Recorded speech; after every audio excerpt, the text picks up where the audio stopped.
Imagina un tesoro tan valioso que un rey destruiría ciudades enteras solo para ponerle las manos encima. Un lugar donde el oro puro cubría paredes de 30 metros de altura, donde objetos hechos por los mejores artesanos del mundo guardaban secretos divinos. Ese lugar existió y fue completamente destruido por un hombre que se consideraba un dios en la tierra.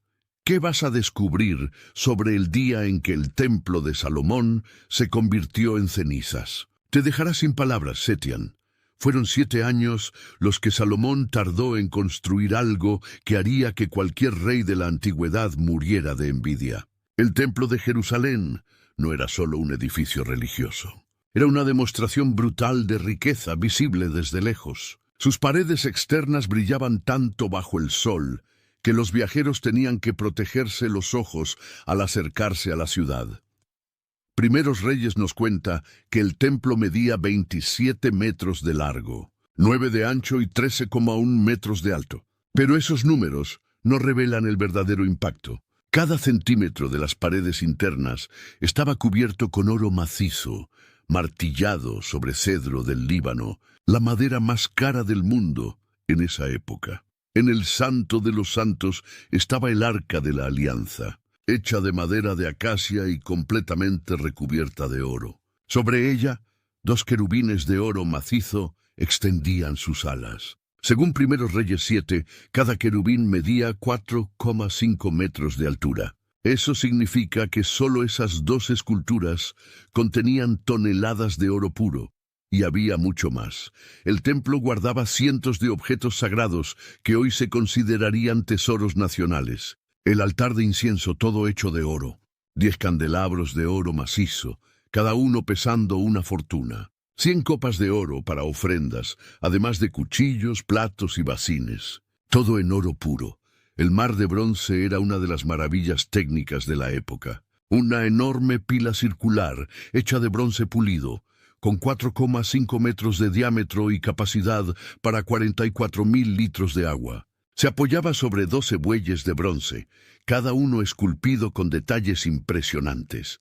Las columnas, Yachin y Boaz, en la entrada del templo, tenían 8 metros de altura y estaban cubiertas por capiteles decorados en bronce. Cada una pesaba varias toneladas y costó una fortuna transportarlas y erigirlas. Según Primeros Reyes 10, la fama del templo se extendió por todo el mundo conocido. La reina de Saba viajó más de 1000 kilómetros solo para ver con sus propios ojos si las historias eran ciertas. Cuando llegó a Jerusalén, se quedó sin palabras. Los historiadores estiman que solo el oro usado en el templo valdría hoy miles de millones de dólares. Pero para los israelitas su valor era infinitamente mayor. Allí estaba la presencia de Dios en la tierra, el lugar donde el cielo tocaba el mundo de los hombres. Durante 400 años, reyes de naciones vecinas miraron a Jerusalén con una mezcla de respeto y envidia. Sabían que atacar ese templo sería declarar la guerra no solo contra Israel, sino contra el propio Dios. Hasta que un día, un hombre decidió que ni siquiera Dios lo detendría para tener esos tesoros. Ese hombre comandaba el ejército más letal que el mundo había visto. Y venía del norte, con un hambre insaciable por oro y poder. Nabucodonosor no era solo un rey. Era una fuerza de la naturaleza, impulsado por la sed de conquista. Cuando subió al trono de Babilonia en 605 a.C., heredó mucho más que un reino. Recibió la máquina de guerra más eficiente del mundo antiguo. Según Daniel 2, se veía a sí mismo como la cabeza de oro de una estatua que representaba todos los imperios de la tierra. Y no exageraba. El ejército babilónico contaba con 180,000 soldados entrenados para matar. No eran simples guerreros, sino especialistas en asedios, ingeniería militar y terror psicológico. Inventaron técnicas de guerra usadas durante siglos. Sus soldados usaban armaduras de bronce que reflejaban el sol como espejos, creando un efecto intimidante en el campo de batalla. Llevaban escudos enormes. Are you stuck staring at your W-2? Are tax refund worries holding you back? You probably have FOMO, the fear of messing up. The fix? Using TurboTax on Intuit Credit Karma. They find every credit and deduction to help you get every refund dollar you deserve, or your money back. It's time to overcome your fear of messing up and get your taxes done right. Start filing today in the Credit Karma app. SpringFest is happening now at Lowe's. Keep the spotlight on your yard with Stay Green Premium 2 cubic foot mulch, 5 bags for $10. Plus, when you want more help indoors, get up to 40% off select major appliances that help you supercharge your chores. Our best lineup is here at Lowe's. Valid to 4/22 while supplies last. Selection varies by location. See Lowe's.com for details. Mulch offer excludes Alaska and Hawaii. Lanzas de hierro y espadas curvas que cortaban carne y hueso con una facilidad aterradora. Pero el verdadero terror venía de las máquinas de guerra. Los babilonios construían torres de asedio móviles de más de 20 metros de altura. Imagina estructuras gigantes acercándose a las murallas enemigas, cargadas de arqueros y soldados listos para asaltar las defensas. También usaban arietes, troncos enormes de madera reforzados con hierro, suspendidos por cadenas y operados por docenas de hombres. El sonido de un ariete golpeando contra las puertas de una ciudad podía oírse a kilómetros de distancia. Nabucodonosor tenía una estrategia simple y brutal: rodear completamente la ciudad enemiga, cortar todas las rutas de abastecimiento y esperar. No tenía prisa. Sabía que el hambre y la desesperación harían el trabajo por él. Daniel 4 revela algo crucial sobre la personalidad de Nabucodonosor. Era orgulloso hasta el extremo. Construyó los jardines colgantes, considerados una de las 7 maravillas del mundo antiguo. Erigió la Torre de Babel, intentando literalmente tocar el cielo con sus propias manos.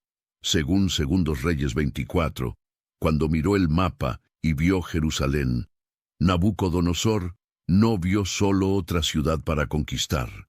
Vio una ofensa personal. ¿Cómo un reino tan pequeño se atrevía a existir sin inclinarse ante él? Peor aún, los israelitas afirmaban servir a un Dios mayor que todos los dioses babilonios. Eso era inaceptable para un hombre que se consideraba divino. Nabucodonosor ya había conquistado Egipto, aplastado Siria y dominado todas las rutas comerciales del Oriente Medio. Reyes poderosos temblaban al oír su nombre. Ciudades enteras se rendían antes de que su ejército llegara.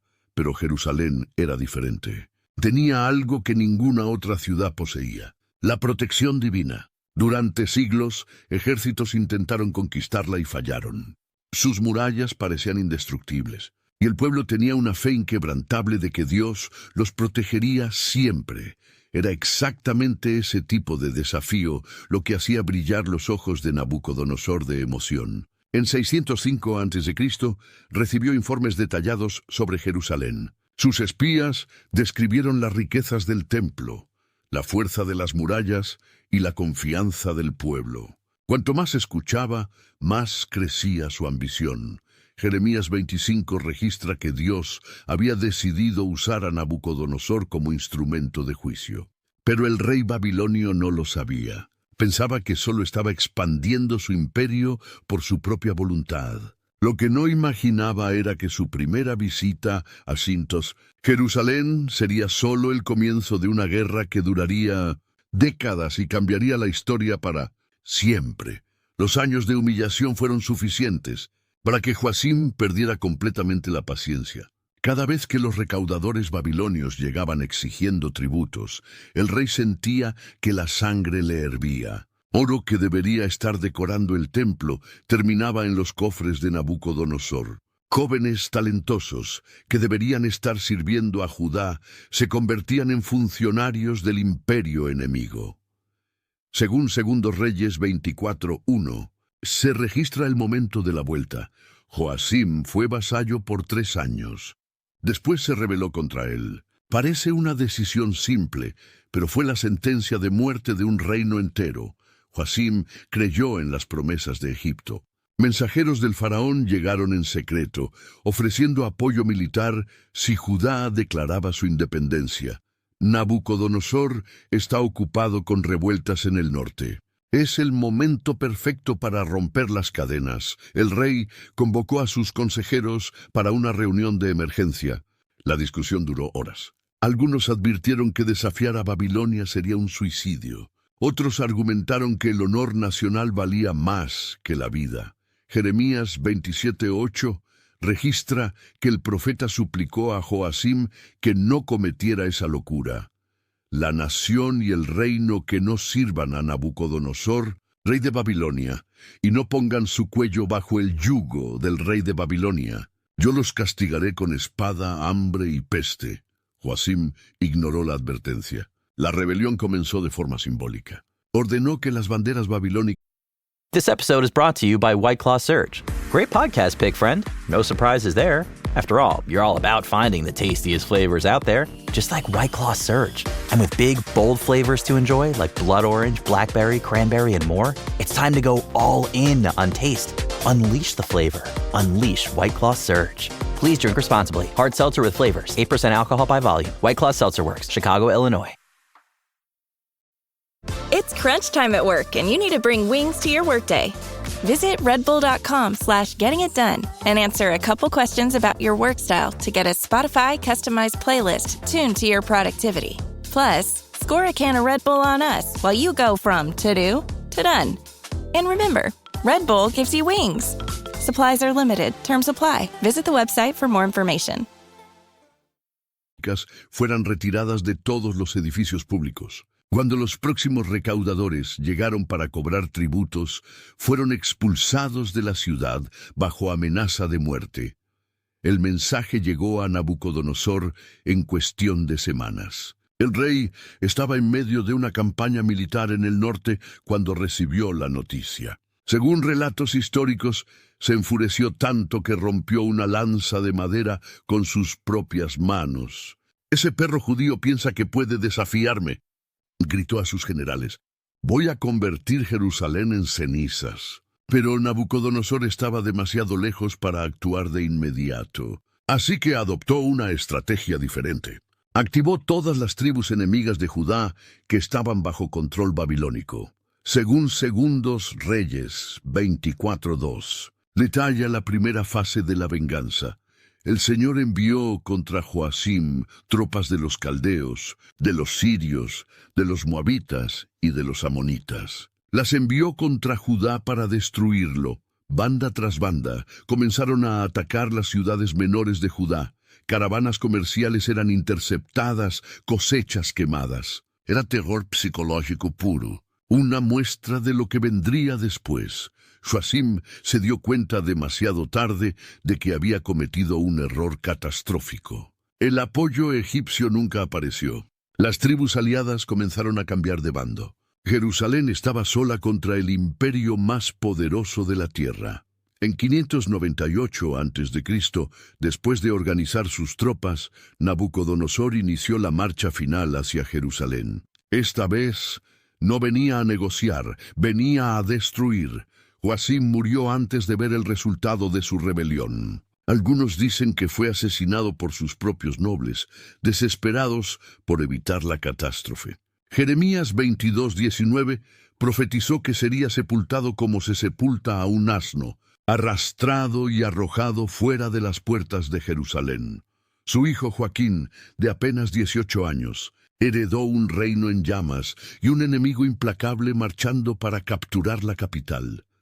Si crees que Dios usa incluso nuestros errores para cumplir sus propósitos, comenta: Dios tiene el control de todo. Asedio que siguió duraría 30 meses y transformaría Jerusalén en un verdadero infierno en la tierra. Joaquín miró desde lo alto de las murallas y vio algo que ningún rey debería ver: el horizonte entero cubierto por tiendas enemigas. Era enero de 597 a.C. y Nabucodonosor había llegado con todo. Según Segundos Reyes 25:1, marca el inicio de la pesadilla. En el 9º año de su reinado, En el 10º mes, a los 10 días del mes, Nabucodonosor, rey de Babilonia, vino con todo su ejército contra Jerusalén y acampó contra ella. El ejército babilónico no era solo grande, era una máquina de asedio perfectamente organizada. Construyeron una muralla alrededor de toda Jerusalén, convirtiendo la ciudad en una prisión gigante. Nadie entraba, nadie salía. Las primeras semanas fueron de tensión silenciosa. Los babilonios no atacaban, solo esperaban. Sabían que el hambre haría el trabajo sucio por ellos. Joaquín intentó una última jugada diplomática. 3 meses después del inicio del asedio, según Segundos Reyes 24:12, salió de la ciudad con su madre, sus siervos y sus príncipes para entregarse personalmente a Nabucodonosor. Fue un error fatal. Nabucodonosor aceptó la rendición, pero no tuvo misericordia. Llevó a Joaquín como prisionero a Babilonia, junto con 10.000 habitantes de la élite de Jerusalén, artesanos, soldados, nobles. No quedó nadie, sino el pueblo pobre de la tierra. Pero la humillación apenas comenzaba. Nabucodonosor puso a Sedecías, tío de Joaquín, como rey títere. Fue una provocación deliberada. Eligió a alguien débil y fácilmente manipulable para gobernar los escombros de Judá. Sedecías juró lealtad eterna a Babilonia. Prometió pagar tributos sin quejarse. Garantizó que Judá nunca más se rebelaría. Por 8 años cumplió su palabra. Pero en 588 a.C., presionado por consejeros nacionalistas y promesas vacías de Egipto, Sedecías cometió el mismo error de Joacim. Según Segundos Reyes, It's not just something you made. It's the privilege that you get to work with your hands. It's building something that serves a purpose. Proof that you have the grit to keep going. At Timberland, we understand you take your craft seriously. And we do too. Which is why our products are built to the highest quality. We put in the work so you can perfect yours. With purpose in every detail and crafted with intention. Timberland, built on craft. Visit Timberland.com to shop. Score more with the college-branded Venmo debit card and earn up to 5% cash back with Venmo Stash. Got paid back? With the Venmo debit card, you can instantly access your balance and spend on what you want, like game day snacks, gear, tickets, and more. The more you do, the more cash back you can earn. Plus, there's no monthly fee or minimum balance. Sign up now at Venmo.com/collegecard. The Venmo MasterCard is issued by the Bancorp Bank N.A. Select schools available. Venmo Stash terms and exclusions apply at venmo.me/stash terms. Max $100 cash back per month. 25:1. Nabucodonosor volvió a Jerusalén en enero de 588 a.C. Esta vez no había más espacio para misericordia. Había sido engañado 2 veces por el mismo reino. Su paciencia se había agotado. El segundo asedio fue mucho peor que el primero. Duró 30 meses completos. 2 años y medio de agonía lenta. Jeremías 52:6 describe el horror. En el 4º mes, a los 9 días del mes, cuando el hambre prevaleció en la ciudad y no había pan para el pueblo de la tierra. La gente empezó comiendo cuero de zapatos, luego hierba y hojas. Cuando eso se acabó, comieron ratas y palomas muertas. Lamentaciones 4:10 registra algo aún más terrible. Las manos de las mujeres compasivas cocinaron a sus propios hijos. Niños morían de hambre en las calles. Ancianos simplemente se acostaban y nunca más se levantaban. El olor de cuerpos en descomposición tomaba cuenta de la ciudad. Sedecías intentó escapar varias veces, pero la muralla babilónica era impenetrable. Estaba atrapado en una ciudad que se convertía en cementerio cada día. Las fuentes de agua fueron cortadas, las reservas de granos se agotaron. Jerusalén estaba literalmente muriendo de sed y hambre. En julio de 586 a.C., después de 900 días de asedio, los soldados babilonios finalmente encontraron el punto débil en las murallas. Era el 9 de julio de 586 a.C., cuando las murallas de Jerusalén finalmente cedieron, según Segundos Reyes 25:4. Entonces la ciudad fue invadida, y todos los hombres de guerra huyeron de noche por el camino de la puerta entre los 2 muros. El sonido de piedras derrumbándose resonó por toda la ciudad.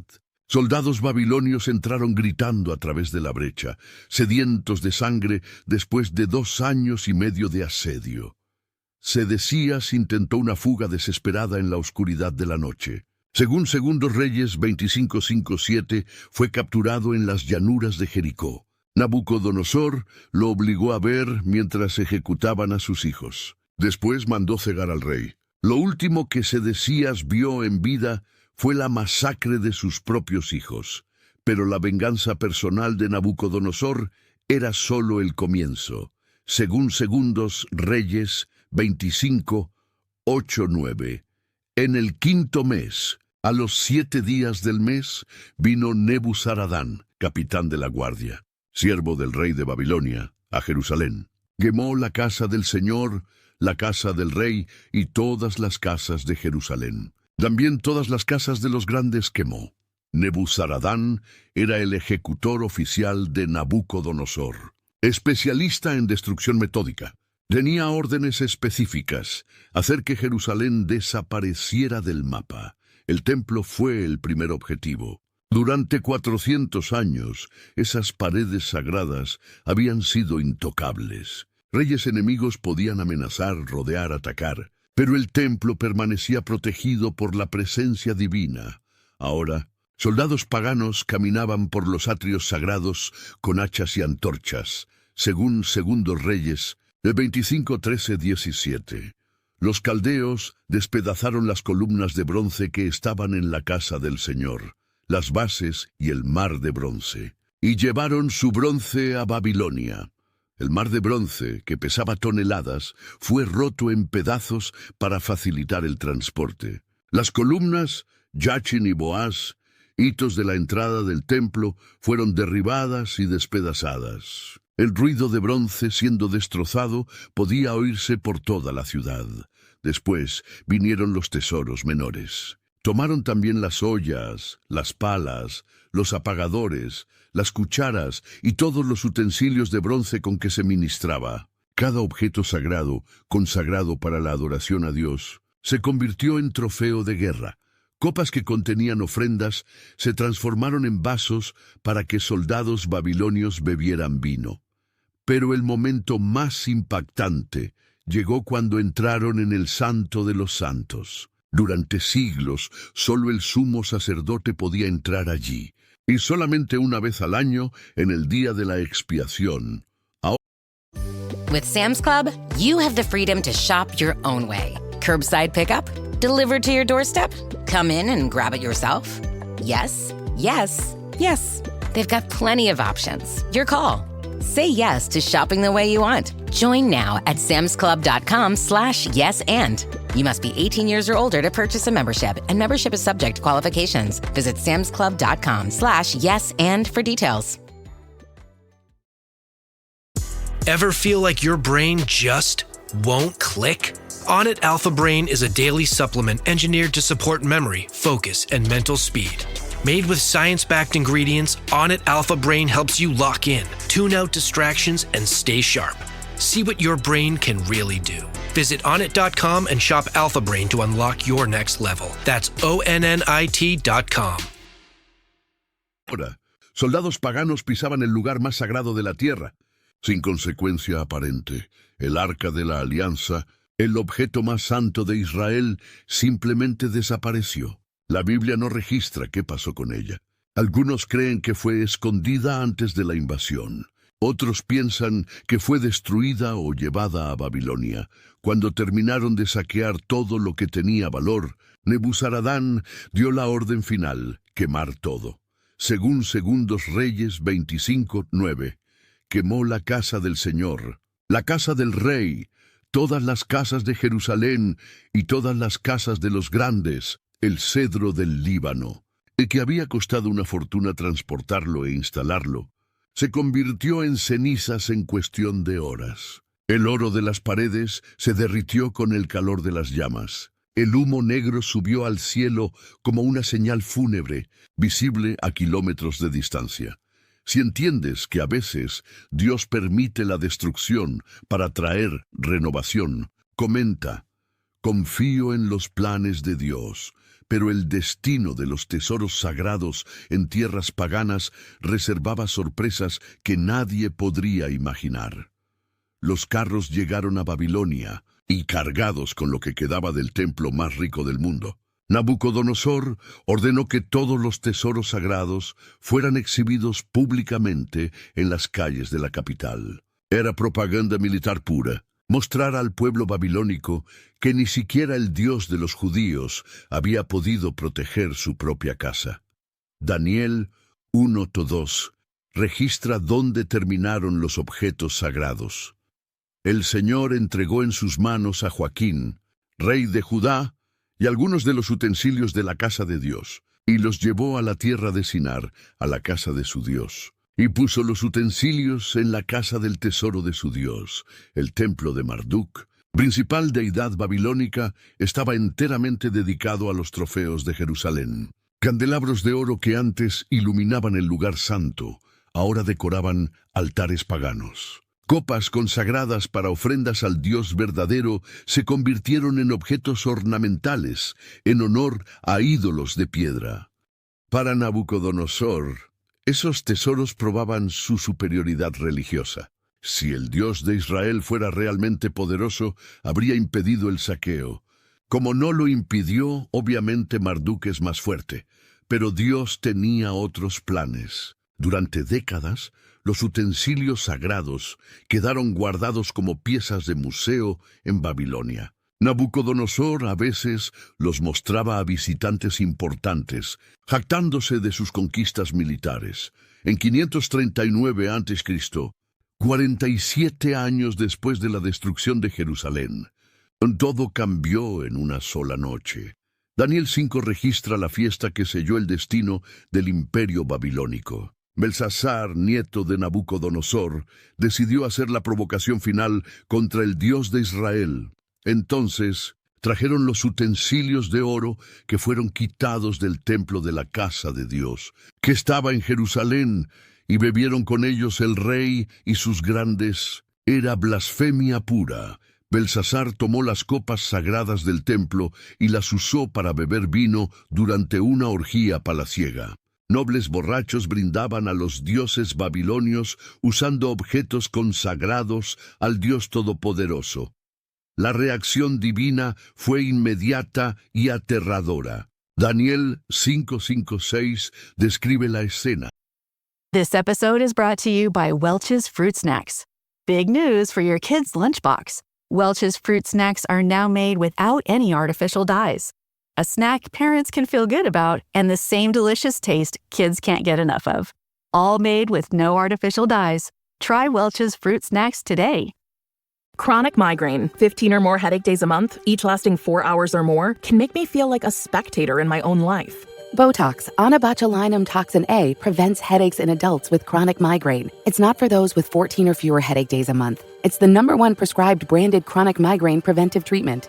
Prescription Botox is injected by your doctor. Effects of Botox may spread hours to weeks after injection, causing serious symptoms. Alert your doctor right away, as difficulty swallowing, speaking, breathing, eye problems, or muscle weakness can be signs of a life-threatening condition. Patients with these conditions before injection are at highest risk. Side effects may include allergic reactions, neck and injection site pain, fatigue, and headache. Allergic reactions can include rash, welts, asthma symptoms, and dizziness. Don't receive Botox if there's a skin infection. Tell your doctor your medical history, muscle or nerve conditions, including ALS, Lou Gehrig's disease, myasthenia gravis, or Lambert-Eaton syndrome, and medications, including botulinum toxins, as these may increase the risk of serious side effects.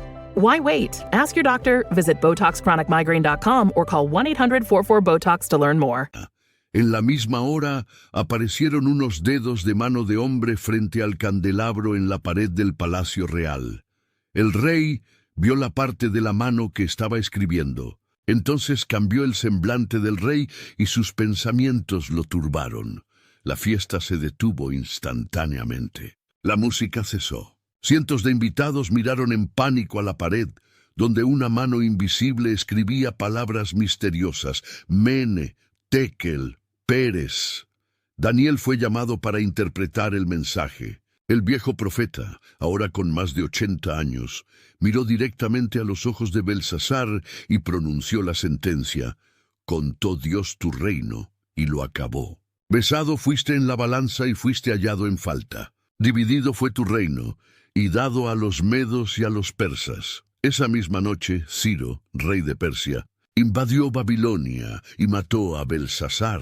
El emperador persa tenía una política religiosa completamente diferente. En vez de robar objetos sagrados de otros pueblos, prefería devolverlos y ganar lealtad a través de la tolerancia.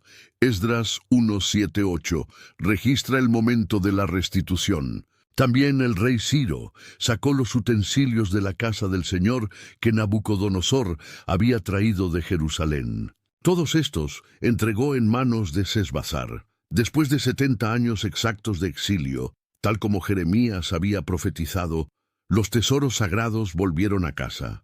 El templo fue reconstruido. Los utensilios fueron recolocados en sus lugares santos. La adoración a Dios fue restaurada en Jerusalén.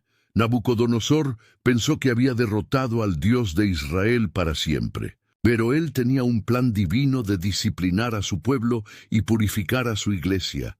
Al final, quien fue humillado no fue Dios, fue el imperio que se atrevió a desafiarlo. Ahora, haz clic en el video en pantalla para ver las mayores construcciones mencionadas en la Biblia que ni siquiera los expertos logran entender hasta hoy.